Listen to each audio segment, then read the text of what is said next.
আসসালামু আলাইকুম। আজকে আমি চলে আসলাম আর একটা নতুন ব্লগে। তো আজকে অফিস ফাঁকি দিয়ে কীভাবে ফুচকা খেতে যাচ্ছে সেটার জন্য। আসলে কয়েকদিন ধরে রাজশাহীতে যে পরিমাণে বৃষ্টি হচ্ছিল, মানে ফিরি ফিরি বৃষ্টি আর কি। তো এই ওয়েদারে মানে ঝাল কোনো কিছু হঠাৎ করে সন্ধ্যার সময় মাগরিবের আজানে কিছুক্ষণ পরে আমার কলিগের ওই যে মনে হলো যে যাই ফুচকা খেয়ে এসে একটু, মানে আমাদের সিএমবি মোড়ে পাওয়া যায়, সেটা হলো স্পাইসি আর কি, নাগামরিচের। তো দুইজনে যে বলা যে সেই কথা, অফিস থেকে তো বের হতে দিবে না, দুইজন নামাজের ফাঁকে চুরি করে বের হয়ে আসে, শুধু টাকাটা নিয়ে বের হয়ে গেছে। তারপরে তো রিক্সা নিয়ে সোজা সোজা যাচ্ছে। দেখেন আকাশটা আসলে এত সুন্দর ছিল, ওয়েদার একটু হালকা বৃষ্টি হচ্ছিল। আমরা রিক্সাওয়ালা আমাকে বললাম যে আমাদের পলিথিন দেওয়া দরকার নাই, আমরা একটু বৃষ্টিতে ভিজি। আসলে গিয়েছি যখন মাগরিবের নামাজের আর কতটুকু সময় হয়, সবাইকে বলে আসছে যে নিচে যাচ্ছে চা খেতে, কারণ আমাদের অফিসে দুধ চাটা পাওয়া যায় না। ওয়েদারটা এত সুন্দর, আসলে ফোনে কতটুকু বোঝা যাচ্ছে আমি বলতে পারবো না। একটু সামান্য ঝিরিঝিরি বৃষ্টি হচ্ছে আর পুরো ওয়েদারটা আর কি। এখন মাগরিবের সময়, কিন্তু তারপর আকাশটা বেশি মেঘলা থাকার কারণে অন্ধকার মনে হচ্ছে, অনেক রাত্রি হয়ে গেছে এরকম আর কি। তারপরে আমরা এই যে মেডিকেল কলেজ ক্রস করছি, সবাই দেখা যাচ্ছে বৃষ্টিতে অনেক ভোগান্তি হচ্ছিল আর কি। কারণ একটানা বৃষ্টি হলে সবাই একটু বৃষ্টির মধ্যে কেউ পছন্দ করে না কাদামাটিতে বের হওয়া আর কি। আমরা যাচ্ছিলাম, আসলে সিএমবি মোড়ের রাস্তাটা শর্টকাট হলেও এখানে যে জ্যাম থাকে মেডিকেল কলেজের সামনে, যার কারণে আপনি চাইলেই সহজে পৌঁছাতে পারবেন। আমরা মেডিকেল কলেজের সামনে আমাদের অফিসটা, এখান থেকে 5 মিনিটও লাগে না সিএমবি মোড়ে যেতে, কিন্তু এই যে রাস্তায় গ্যাঞ্জামের কারণে বরাবর একটু সময় লাগে। যে দেখতে পাচ্ছেন অলরেডি এখানে জ্যাম আটকায় গেছে, বলতে বলতে আমি দেখি সামনের জ্যাম।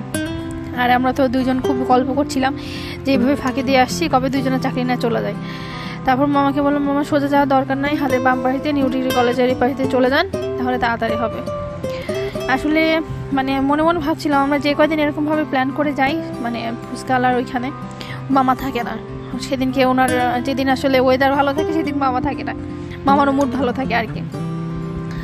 তো এই যে এখানে অনেকক্ষণই প্রায় 5-10 মিনিট আমরা এখানে বসেছিলাম। বড় মামাকে বললাম যে পাশ দিয়ে কেটে যাও, দিয়ে যে আমরা সরাসরি চলে যাচ্ছি। এই রাস্তাটা আসলে শর্টকাট, এখান দিয়ে যাচ্ছি। পরে এখানে তো আপু তো সবসময় বলতেছে এত ভিডিও করা লাগবে কেন, এত ভিডিও করা লাগবে না, ব্লগার উঠে আসছে। আমি বলছি কী হয়েছে তো করি একটু, এভাবে যে আপুর সাথে ফাজলামি করতে করতে যাচ্ছিলাম। এই রাস্তাটা মোটামুটি ফাঁকাই থাকে, এই ডানে একটা কাশবাগান ফুল ধরছে। আমি আমার আপুকে বলছিলাম আপু একদিন ছবি তুলতে আসবো, আপু তো এটা নিয়েও আমাকে পথাচ্ছিল। এই যে পুরো আকাশটা একটা মানে শুভ্র একটা অবস্থা ছিল আর কি, দেখতে আসলে খুব স্নিগ্ধ লাগছিল। আসলে একটু ঘোরাঘুরি করাটাও ফ্যাক্ট, আর মূলটা হচ্ছে আমরা নাগামরিচে ফুচকা খাবো। এই যে তারপরে আমরা সরাসরি চলে আসতেছি সিএমবি মোড়ে। আসলে আমি আসলে ওয়েদারটা দেখানোর কারণে পুরো রাস্তাটাই আমি ভিডিও করছি আর কি। ওয়েদারটা এত ভালো লাগছিল। অন্যদিন হয় কি আমি গাড়িতে উঠি, তারপরে যে আমাদের যে লোকেশনটা সিলেক্ট করা থাকে সেই লোকেশনে যাওয়ার পর থেকে আমি ভিডিও করি, কিন্তু এই রাস্তাটা আমার অনেক বেশি ভালো লাগছে আর কি ওয়েদারের কারণে। সবাই রাস্তাতে সেরকম গ্যাঞ্জাম ছিল না, কিন্তু লক্ষ্মীপুরে এই জায়গাটাতে বরাবরই গ্যাঞ্জামটা হয়। তারপরে এই যে আমরা অলমোস্ট চলে আসছি সিএমবির দিকে। মামাকে বললাম মামা একটু আমাদের আরেকটু আগায় দাও, তো মামা আমাদের ঠিক যে লোকেশনটা ওই পর্যন্ত নিয়ে যাচ্ছিল আর কি। এই যে চলে আসছি। বৃষ্টির জন্য আমরা বললাম মামা এখানে নামবো না, তুমি আর একটু কষ্ট করে এখানে নামা দাও। আর আমি তো দূর থেকে দেখার চেষ্টা করছিলাম যে দেখি মামা আসছে কিনা, আমাদের যে মানে চাহিদা যে জন্য খেতে বের হয়েছে সেখানে পাই কিনা আর কি। ওই যে দূরে দেখা যাচ্ছে এটা হচ্ছে আমাদের সিএমবি মোড়ের বঙ্গবন্ধু মুরালটা। এখন আসলে বঙ্গবন্ধু মুরালটা নাই, প্রত্যেকটা জায়গায় বঙ্গবন্ধুর মুখের ওপর একটা কালি আঁকাই দিছে আর কি। যাকে এসব নেওয়ার কথা না বলি, আমরা সরাসরি যে ঠিক এই যে আমরা এখানে সামনে নামবো আর কি। এখানে আশেপাশে অনেকগুলো খাবার দোকানে অনেক ভিড় ছিল। এই যে এই গাছতলাতে এই সবুজ ছাতাটা বিপরীত পাশে এই যে মোমো লাভারের পেছনের দোকানটাতে মামা বসে, কিন্তু আনফর্চুনেটলি মামাটা আজকে আসে নাই। তো এটা দেখে তো আমাদের দুজনের খুবই মন খারাপ হলো। পরে কি করব, আসছি যখন ফুচকা খেয়ে যাবো। পরে রাস্তার এই যে এই পাশে ডান পাশে দিয়ে আমরা যে দেখতে দেখতে আসছিলাম, এখানে একটা মামা ফুচকা বানায়, কিন্তু নাগামরিচের না, মোটামুটি খাওয়ার মতো হয় আর কি। তো আমরা একটু বেশি ঝাল দিয়ে চিন্তা ভাবনা করলাম যে এখানেই খাই। এখন যেহেতু উপায় নাই, খেতে যখন আসছি চুরি করে অফিস ফাঁকি দিয়ে, তো এখন আমাদের খেয়ে যেতে হবে। তখন এই যে মামাকে বললাম মামা আমাদেরকে বেশি ঝাল দিয়ে আপনার কাছে দরকার হয় 5 টাকা বেশি নিন ঝাল দিতে। তারপরে আমাকে বলার পর আমরা দুজন এখানে এসে অপেক্ষা করছিলাম। এই যে মামা ফুচকা বানাচ্ছে, এই যে আপুর সাথে আমি একটু ঢং করছিলাম আর কি। তারপরে যে আমাদের ফুচকা চলে আসছে, কিন্তু ফুচকা দেখে বুঝতে পারলাম যে মামা ঝাল দেয় নাই। পরবর্তীতে আমরা অবশ্য আবার মামাকে বললাম, এই যে এখানে ফুচকাটা দেখতে পাচ্ছেন, দেখতে লোভনীয়, বাট টেস্টটা আসলে ওই নাগা মরিচের মতো ছিল না। পরে আমরা যে মরিচ আবার এক্সট্রা নিয়েছি, জানি না কেন জানি না মামার মরিচে মোটেও ঝাল ছিল না। তারপরে আমি তো এখান থেকে খেয়ে দিয়ে ফুচকা খেয়ে আমরা সামনে আস্তে আস্তে দেখি, যেহেতু ঝালের যে ক্রেভিংসটা ছিল সেটা পরিপূর্ণ হয়নি, যার কারণে আমরা এখানে কাঁচা ছোলা নিলাম। কাঁচা ছোলা কি মামা বললাম, মামা 10 টাকা করে 2টা দেন, পলিথিনে দেন, কারণ এখানে খেতে লাগলে আমাদের অফিসের টাইম পার হয়ে যাবে। তো মামা করছে কি 2টা একসাথে দিয়েছে। আপু বলতেছি এতটুকু 20 টাকার। পরে মামা আবার 2টা আলাদা আলাদা সমান ভাগে ভাগ করে দিল। এই যে মামা এখানে 2টা একসাথে দিয়েছে। আমি বললাম এত একসাথে কেন, কারণ অফিসে নিয়ে গেলে হয় কি আমরা দুজন না হয়তো একটা খেলাম, আর অফিসে কাউকে আমাদের একটা জুনিয়র বস আছে ওনাকে দেওয়ার জন্য ওনার স্পিন আপু নিয়েছিল আর কি। পরে এই তো 2টা আলাদা আলাদা করতেছে এই জায়গাতে। মামাকে বলেছি যে কাঁচামরিচটা একটু বেশি দিতে, কিন্তু জানি না কেন কাঁচামরিচের দাম তো তুলনামূলক এখন কম, কেউ আসলে আমাদেরকে কাঁচামরিচটা খাওয়াচ্ছিল না। পরে যে আলাদা আলাদা করে আমরা পলিথিনের মধ্যে নিয়ে আমরা ভাবলাম যে বেরি যখন হয়েছি আর একটু এই ওয়েদারে চা না খেলে আসলে, আর আমাদের অফিসে যে চা বানায় ও মাই গড খুবই বাজে খেতে। তারপরে পাশেই দোকানটাতে ছিল চা বানাচ্ছিল, আমরা ভাবলাম যে দুধ চাটা খাই, যেহেতু চায়ের নাম বলে আসছি দুধ চাটা খায় ট্রাই করি। পরে মামাকে দাঁড়ায় থেকে জিজ্ঞাসা করছিলাম যে আসছি কিনা, মামাটা এই যে চায়ের লেবু চা বানাচ্ছিল মূলত, কিন্তু আমরা দুজনে সিদ্ধান্ত নিলাম যে লেবু চা খাবো না, কারণ 1 মিনিট কাঁচামরিচ বেশি খেয়েছি। লেবু চা যদি খাই, লেবু চা কিন্তু খুব প্রচুর অ্যাসিডিটি হয়। এই যে ভাইয়াটা এখানে চা বানাচ্ছিল, তখন আমরা জিজ্ঞাসা করছিলাম যে দুধ চা আছে কিনা। ভাইয়া অনেকক্ষণ পরে মানে উনি আমাদেরকে বলবে তো যে ওনার কাছে হচ্ছে দুধ চা নাই, তাহলে আমরা অপেক্ষা করি না। উনি আমাদেরকে না বলে দাঁড়ায় রেখে পরে বলে একটু অপেক্ষা করেন, আমাদের দেরি হবে। কারণ দেরি হবে বলতে উনি হচ্ছে চুলায় জ্বালায় নাই, চুলাতে দুধ গরম করবে, তারপরে আমি বলছি আল্লাহ এই যদি খেতে শুরু করি তো শেষ। উনি আসলে আমাদেরকে হাতছাড়া করতে যাচ্ছিল না। পরে স্পিন আপু আর ধৈর্য সহ মানে করতে না পেরে বললো যে যাই, যে হচ্ছে আমি একটু দেখে আসি তো চুলার কি অবস্থা। উনি পাশ থেকে ওনার বাবা বা সম্ভবত ওনার হেল্পারকে বলতেছিল যে চুলাটা জ্বালানোর কথা। বলছে চুলা কখন জ্বলবে, কখন পাতিটা হবে, আর দুধ গরম হবে, আর আমরা কখন খাবো। এটা তো দুধ আসলে ঘন না হলে না চায়ের যে দুধ চায়ের এক্সাক্ট যে টেস্টটা ওইটা আসলে পাওয়া যায় না। এই জন্য আমরা ওইখানে দাঁড়াইছিলাম যে দেখি কতটুকু। এখানে আমি ভাবছি কি এটা বানানোর পরে আমাদের এটা বানাবে, কিন্তু পরবর্তীতে দেখলাম যে না, ওনার আসলে চায়ের এখানে আসলে অনেক দেরি হবে। পরে আমরা এখান থেকে অবশ্য চাটা আর খাওয়া হয় নাই। আমি এখানে চা বানানোর এইটা দেখতেছিলাম, উনি সুন্দর করে সবগুলোতে আদা কেটে দিল প্রথমে, পরে হচ্ছে পাতি করলো যে আপু এখানে যাচ্ছে। আর দেখতে এক্সাক্ট যে সিনারিটা কি, যে আসলে কি দুধ আসে নাকি ওটা মিথ্যা কথা বলছে। পরে যে আমি চা বানানো দেখতেছিলাম, পরে সিদ্ধান্ত নিলাম যে না, আমাদের আসলে এখানে চা খাওয়াটা একটা রং ডিসিশন হবে, কারণ চা খেতে খেতে অনেক সময়টা আমরা এখানে নষ্ট করে ফেলবো। পরে মামাকে বললাম মামা থাক, অন্য একদিন এসে খাবো, আজকে আমরা যাই, কারণ তোমার এখানে দেরি হবে। আমার অবশ্য চা বানানো দেখতে ভালো লাগতেছিল, আমি এই জন্য আরও দাঁড়াইছিলাম।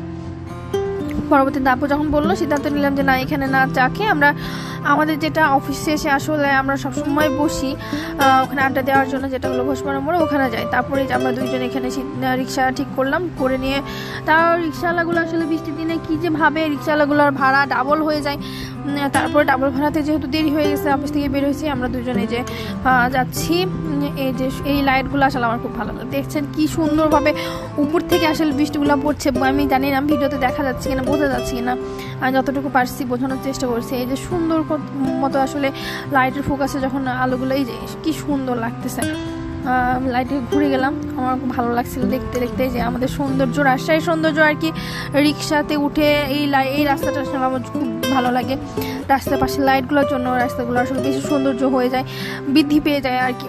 তারপরে আমরা দুজনেরই কেন জানি না একটা গানই আমাদের খুব ভালো লাগতে, মানে মন করতেছিল, লাগছে গেলে এই গানটা আর কি আমাদের দুজনের খুব শুনতে ইচ্ছা করতেছিল। পরে আমরা এই যে ফোনে এভাবে নিয়ে দুজন কানের কাছে নিয়ে গান শুনছিলাম। এই ভিডিওটা অবশ্য আমি আপুর ফোন থেকে করেছিলাম, কারণ গানটা আমার ফোনে বাজছিল। তারপরে গান শুনতে শুনতে আমরা এই রাস্তাটা ক্রস করছিলাম আর ওয়েদারটা আসলে ফিল করছিলাম। মানে অসম্ভব সুন্দর এই রাস্তা, রিক্সা, সবগুলো পছন্দের জিনিস আসলে একসাথে হলে যেরকম হয় আর কি।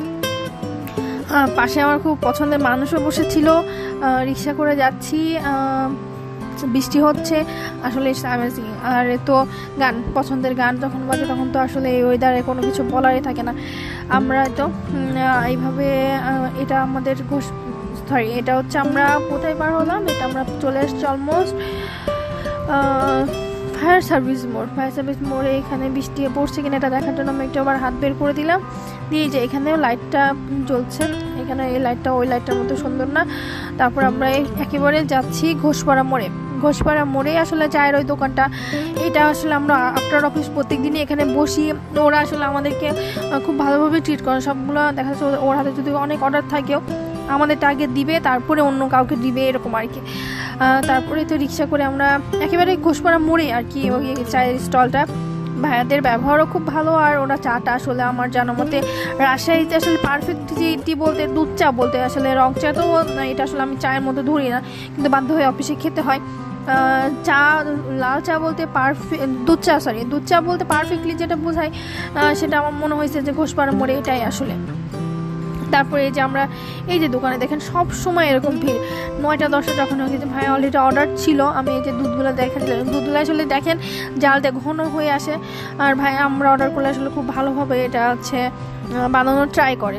এখানে পানি গরম হচ্ছে শীতের দিন, বা এটা আসলে ওয়েদারটা খুবই ভালো, তার সাথে চা, এই জন্য হয়তো চায়ের দোকানে আজকে একটু বেশি ভিড় ছিল। তারপরে এই যে ভাইয়ের সাথে আর মানে ফাজলামি করছিলাম যে আমরা আসার পরে আপনার চায়ের দোকানে সেল অনেক বেশি হয়েছে। মানে আমি আর আপু আসার পর থেকে চায়ের দোকানে ভিড়টা বলতে কি আগে যেরকম মানুষ হতো সেরকম হতো, আমাদের অফিসেরগুলো সবাই এখন ওখানে চা খাওয়া শুরু করছে। এই জন্য আমরা ক্যাপাচ্ছিলাম, বললো যে ঠিক আছে, এটা হচ্ছে আপনারা যেহেতু মার্কেটিং করে দিচ্ছেন তাহলে হচ্ছে আপনারা দুজন একদিন ফ্রি চা খায়। তো আমরা মজা করছিলাম, ঠিক আছে আমরা যে যখন মাসের শেষে যখন টাকা থাকবে না তখন একদিনই যে ফ্রি চা খেয়ে যাবো, এটা আমাদের দুইজনের জন্য। তখন ভাইয়া হচ্ছে বললাম চা বানান তাহলে ভালো করে, বেশি দেরি করবেন না। এই যে মানে উনি এত ভালো চা বানায় যে আমরা তো মাঝে মাঝে বলি যে অফিসে যদি আমাদেরকে একটু পার্সেল দেওয়া যেত চা, তাহলে আমাদের জন্য খুব ভালো হতো। কারণ এই সব মানে হুট করে ভাইয়ের চা খেতে ইচ্ছে করে। লাল চা যেহেতু পছন্দ করি না, ওইটা আসলে ওই অফিসে ওয়েদারের উপরে ডিপেন্ড করে, মাঝে মাঝে মনে হয় যে লাল চা যদি দিয়ে যেত আর কি। তারপরে এই যে ভাইয়া চা বানাচ্ছিল, আর আমরা দুজনে একটু গল্প হাসাহাসি করছিলাম, যদি বা সেইগুলো সবগুলো নিলে এত আওয়াজ হবে, সেটার জন্য আসলে আমরা এখানে ওইভাবে নেই না। ভাইয়া খুবই মানে যেহেতু আমাদের পছন্দ উনি জেনে গেছে, এই জন্য উনি কড়া লিকার দেয়, প্লাস হচ্ছে দুধটা বেশি ঘন হওয়ার পরে। আর আমি একটু মালাই পছন্দ করি, এই জন্য আমাকে একটু মালা দেয়। এই যে দেখেন কি সুন্দর, মানে ওনার দুধ চায়ের আসলে দুধের পরে ডিপেন্ড করে চা টেস্টটা কেমন। কালারটা একেবারে ডার্ক একটা মানে বাদামি টাইপের একটা হয়ে গেছে, বাদাম মিক্সড চা যেটা হয় আর কি ওরকম। দেন এই তো ওনার হেল্পার ছিল, উনি ঘুটে দিচ্ছিল। আমি আসলে চা আমার এমন একটা নেশা যে মনে হয় যে গরম পানি হলে হবে, চায়ের লিকার কম বেশি এত কিছু আমি আসলে বুঝি না। আপু সবসময় কোনো না কোনো কমপ্লেন, হয়তো বা চিনি কম, নয়তো বা দেখা যাচ্ছে লিকার কম। এই যে এখানে আপু আর আমি একটু আসলে ভাব নিচ্ছিলাম। তারপরে এই যে আপুর বরাবরের মতন চিনি কম হয়েছে আজকে, কোনোদিন লিকার কম কোনোদিন চিনি কম হবেই। তারপরে যে আমরা খেয়ে দিয়ে আর দেরি করলাম না, আমি বললাম আপু চলো রিক্সা নিয়ে, উনি রিক্সাতে নিবে না। আমি বলছিলাম যে রিক্সা নেই না, আপু শুনবে না। এখান থেকে এই যে আমরা বললো এতটুকু রাস্তা এত জমিদারি বাদ দাও দিয়ে চলো হেঁটে চলো। তারপর আমরা এই যে দুইজন আবার আমাদের বাসার সামনে দিয়ে হেঁটে হেঁটে যাচ্ছিলাম, রাস্তাটা পুরোটাই ভিজা ছিল। আসলে আমার ঘোষপাড়ার মোড় থেকে আমাদের অফিস যদি জড়িয়ে হাঁটি দেন হচ্ছে 5 মিনিটও লাগবে না, 2-3 মিনিটের মধ্যে চলে আসতে পারবো। তারপর আমরা দুজনে যে গল্প করতে করতে চলে আসছি, ততক্ষণে অফিসে সবার অবশ্য নামাজ শেষ হয়ে গেছে, আমাদের খোঁজাখুঁজি অলরেডি শুরু হয়ে গেছে যে কোথায় গেলাম আমরা। আমাদের দুজনের অফিসে মিল দেখে আসলে সবার একটু হিংসা হয় আর কি, বিশেষ করে আমাদের নাম না বলেই পাবলিক বিষয়, এটা পাবলিকলি বিষয় জেনে গেলো তখন আমাদের আবার বলবো যে আমরা দুজন বাইরে এসে ফুটনামি করে। আর আজকে আমি এমন একটা ড্রেস পরে গেছি, সাদা ড্রেসটা পরছি, মানে পেছনের যে আমি বললাম যে আমি হাঁটবো না, আপুর জন্য হেঁটে দেখি আমি অফিসে যাই, পুরো আমার ড্রেসটা সাদা সাদা হয়ে গেছে। তারপরে এই যে এখান থেকে আমরা সোজা হেঁটে আমরা অফিসের দিকে রওনা দিচ্ছিলাম, কারণ অনেকক্ষণ হয়ে গেছে। এমডি স্যার ছিল না বলে আসলে আমরা ফাঁকি দেওয়ার সুযোগটা পাই। এমডিতে থাকলে তো সারাক্ষণই চোখের সামনে সিসি ক্যামেরাতে থাকে, ওইটা আসলে হয় না।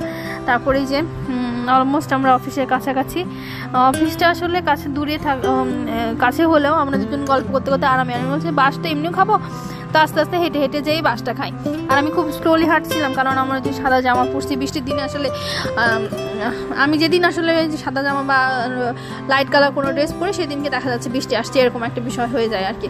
তারপরে এই যে দুজন আমরা হেঁটে হেঁটে এখানে পানি উঠছে, আর বিশেষ করে জুতা পরবো, আর হচ্ছে আমার যে সাদা ড্রেসগুলো সেগুলো লাইট কালার, সেগুলো পরা হয় যাতে দুইটাই নষ্ট হয়। তারপরে এই যে হেঁটে হেঁটে অলমোস্ট আমরা চলে আসছি এখানে। এই যে এই দোকানটা দেখে আপু আবার বলে চল আমরা আবার কিছু খাই। আমার বললাম না ভাই, আবার অনেক খাওয়া হয়েছে, আগে অফিসে ঢুকি, দেন যদি খেতে ইচ্ছা করে আমরা আবার বের হই অফিসে এসে। এখন অবশ্য 7:45 মতো বাজে, আমরা 8টা পর্যন্ত আর 1 ঘন্টা অফিস থাকবে। 8টার পরে আমরা চলে আসবো। রাস্তার পাশে যে পানি জমছে, সবার হাতেই ছাতা, বৃষ্টির দিন আসলে, কিন্তু আমরা ছাতা নিয়ে বের হই নাই, কারণ আমরা একটু হাঁটবো আর কি, হাঁটবো বা বৃষ্টিতে ভিজবো এরকম। আমরা কথা বলতে বলতে আসছিলাম আর কি, নিজেদের আমরা দুইজন আসলে পাগলের মতো নিজেদের অনেক হয়তো কথা নিয়ে হাসতে থাকি, গল্প করতে থাকি। আমরা দুইজনের রাস্তায় কেউ দেখলেন নিশ্চয়ই ভাববে যে দুইজন গত সপ্তাহে পাগলা থেকে চলে আসছে আর কি। আমরা অহেতুক কারণে কোনো রিজন নাই, দুইজনেরই মানে ইনডাইরেক্টলি ডাইরেক্টলি অনেক কথা বলে দুইজনকে ক্যালকুলেট করতে করতে হাসতে থাকি। আসলে এইভাবে করতে করতেই মানে অফিসের কথা, বাইরে নিজেদের কথা বলতে বলতে এই যে অলমোস্ট আমরা মেডিকেল কলেজের সামনে চলে আসছি। জানি না কপালে কি আছে, অফিসে যাই, অফিসে গেলে বুঝে যাবে। আপুর বসকে যদিও বলে আসছিলাম, আমার বস যেহেতু অফিসে ছিল না, এই জন্য না বলে চলে আসছি। যদিও বা এটা উচিত না, অন্য একটা কাজ করেছি। তারপরেও ওই যে ওয়েদার ডিমান্ড বলে একটা কথা আছে, এই ওয়েদারে তো 8টার পরে যে কোথাও আমরা ফুচকা খেতে পারবো না, আসলে হয় না 8টার পরে যে। তারপরেই তো কপালে যা আছে কপালে দেখা যাবে, এটা ভেবে আমরা বের হয়ে গেছিলাম। যাই এখন অফিসে, অবশ্য পরে যাচ্ছি অফিসের দিকে। একটু যেহেতু আমার পরে সাউন্ড দেওয়া, অফিসে আমরা একটু পরে জিজ্ঞাসা করছি আর কি, আমাদের এই স্যার থেকে জিজ্ঞেস করছিলাম আমরা কোথায় গেছিলাম। পরে আসলে বলছে আমরা নিচে গেছিলাম চা খেতে। যদি বলছি যে সিএমবিতে গেছি তাহলে শেষ, দুজনের চাকরি একদিনে একসাথে ফায়ার করে দিত। এই তো তারপর দুজন চলে আসছে অফিসের দিকে। আবার হয়তো বা নেক্সট ডে যে ভিডিওগুলো সেগুলো এডিট করে আমরা আবার রিসেন্টলি পোস্ট করব। ততদিন আমাদের সাথে থাকবেন। আশা করি আমাদের নতুন পেজে নতুনভাবে আপনারা আবার আমাদেরকে ভালোবাসবেন। নেক্সট ভিডিও পর্যন্ত, ততক্ষণ সবাই ভালো থাকবেন। আসসালামু আলাইকুম, আল্লাহ হাফেজ।